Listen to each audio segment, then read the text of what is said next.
हमारे लिए आज की तिलावत अशाया नबी का सहीफ़ा 29वां बाब 17वीं आयत से 24वीं आयत तक।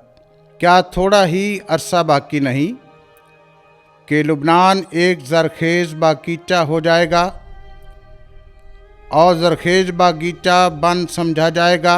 उस रोज़ बहरे किताब की बातें सुनेंगे और अंधों की आंखें तारीकी और अंधेरे में से देखेंगी और गरीब लोग खुदावंद में ज़्यादा खुशी करेंगे और आदमियों में से मस्कीन इस्राएल के कदूस से शादमान होंगे, क्योंकि जालिम नाबूद हो जाएगा और ठट्ठेबाज गायब हो जाएगा और सब जो बदी करने के लिए जागते रहते हैं वो नेस्त किए जाएंगे।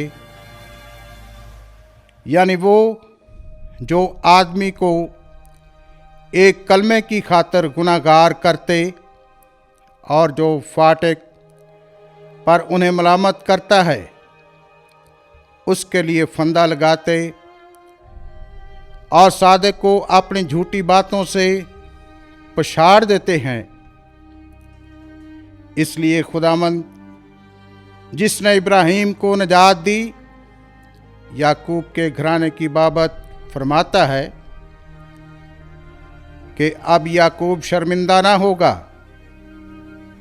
और ना उसका चेहरा जर्द होगा, लेकिन जब वो अपनी औलाद को जो मेरे दरमियान मेरे हाथों के काम हैं देखे, वो मेरे नाम की तकदीस करेंगे और याकूब के कदूस की तकदीस करेंगे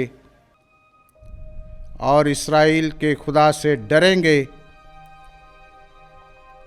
और वो जो रूह में गुमराह हैं दानाई को जानेंगे और कुड़कुड़ाने वाले तालीम सीखेंगे। पाकलाम का पढ़ा जाना और सुना जाना हम सब के लिए बाइस बरकत हो। खुदा का शुक्र हो।